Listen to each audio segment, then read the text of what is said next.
My dear students, welcome to Pierce foundation. তো আমরা একটা ক্লোজ টেস্ট উইদাউট ক্লু নিয়ে আলোচনা করব। এই প্রশ্নটি যশোর বোর্ডে 2022 সালে এসেছিল। তো দেখো কি বলছে। সিভিলিটি মিন্স, সিভিলিটি শব্দের অর্থ হচ্ছে সভ্যতা, নম্রতা, ভদ্রতা।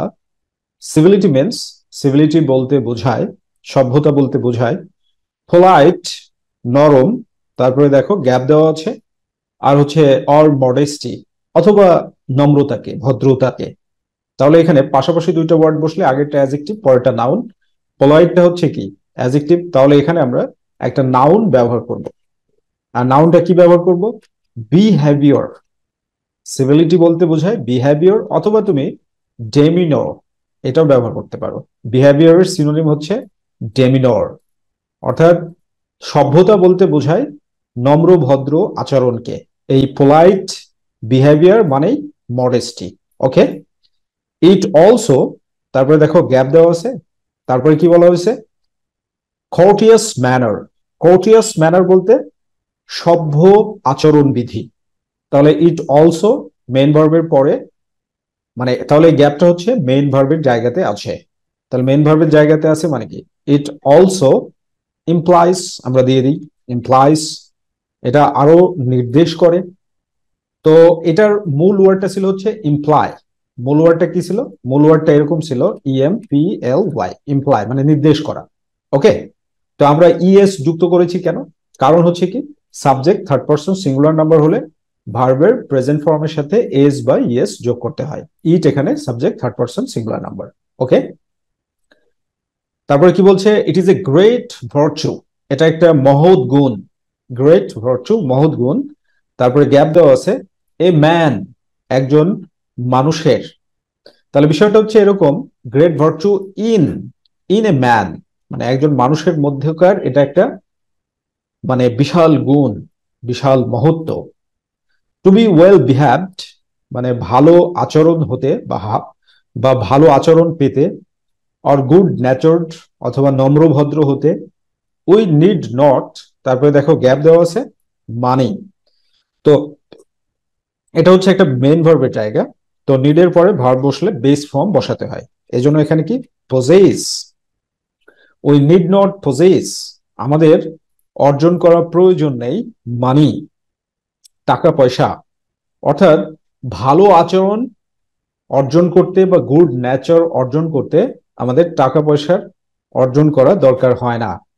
উই হ্যাভ টু, তারপরে গ্যাপ দেওয়া আছে, উইলিংনেস। উইলিংনেস মানে কি? ইচ্ছা।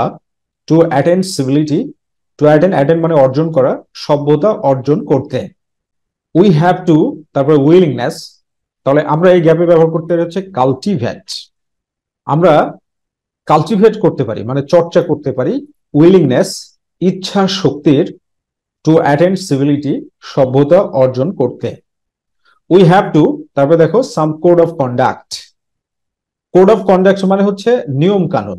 সাম কোড অফ কন্ডাক্ট, কিছু নিয়ম কানুন। তাহলে উই হ্যাভ টু, তারপরে টু আছে, তাহলে V1 বসিয়ে দিই, ফলো। আমাদেরকে ফলো করতে হবে মানে অনুসরণ করতে হবে সাম কোড অফ কন্ডাক্ট, কিছু নিয়ম কানুন অনুসরণ করতে হবে। অ্যান্ড এবং the norms of অ্যাটিকুয়েট of the society. Norms মানে হচ্ছে বৈশিষ্ট্য। নর্মস মানে কি? বৈশিষ্ট্য। অফ অ্যাটিকুয়েট, অ্যাটিকুয়েট মানে হচ্ছে তোমার সুন্দরভাবে কথা বলার যে প্রণালী বা পদ্ধতি, সেটাকে অ্যাটিকুয়েট বলা হয়। অফ দ্য সোসাইটি, সমাজের। তাহলে উই হ্যাভ টু ফলো, এখানে আমরা যদি মেইনটেইন দিয়ে দিই তাহলে হয়ে গেল। মেইনটেইন মানে মেনে চলা বা নিয়ন্ত্রণ করা। আমাদেরকে মেনে চলতে হবে বা নিয়ন্ত্রণ করতে হবে। দ্য নর্মস অফ অ্যাটিকুয়েট, নর্মস মানে কি? বৈশিষ্ট্য, অফ অ্যাটিকুয়েট সুন্দরভাবে কথা বলার, অফ দ্য সোসাইটি সমাজের। ওকে, তারপরে কি ইট, তারপরে দেখো গ্যাপ দেওয়া আছে, তার মানে এখানে ভার্ব বসবে, সাবজেক্টের পরে gap.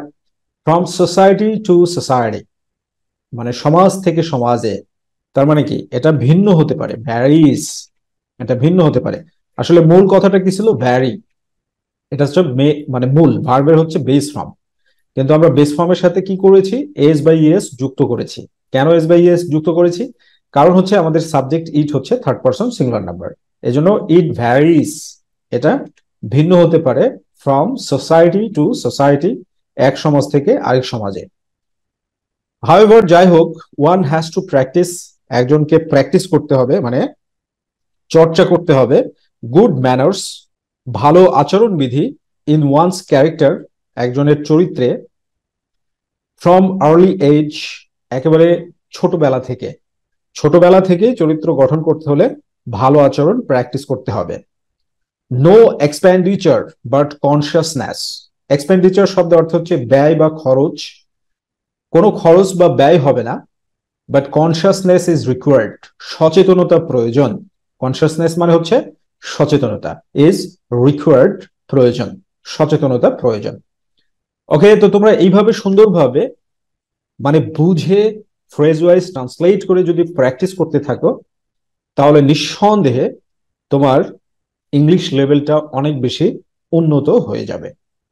Thank you very much. আল্লাহ হাফেজ।